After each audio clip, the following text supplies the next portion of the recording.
You can see I finally torqued down and assembled in the new CV axle, or a CV joint, whatever you want to call it. They call it CV joints because this CV stands for continuous velocity, which means it can, when you turn this at this is a 45-degree angle or a 15-degree angle, it'll keep the speed at which this is moving at, so this will still be moving at the speed that this part is moving at, continuous velocity. All right, so now I just have to take this and put it in the spindle. This is the spindle right here. Your spindle grooves. It's the axle grooves here. This is what they call the knuckle. This is your suspension.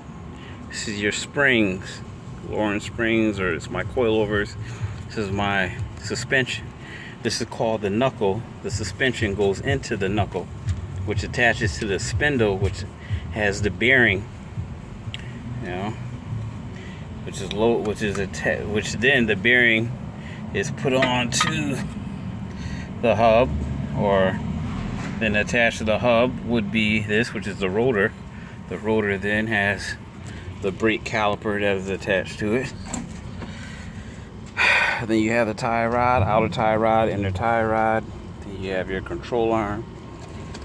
Then you have your sway bar link, which links to the control arm, which minimizes your swiveling on the road, keeps the car sturdy under high speeds.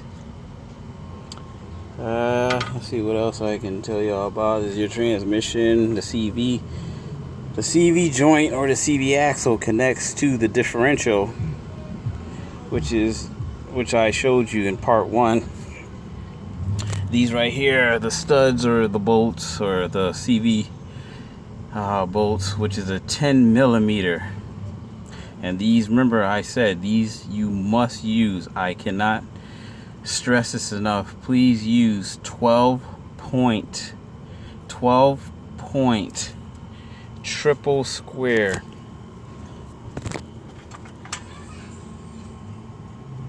Look at that, 12-point triple square.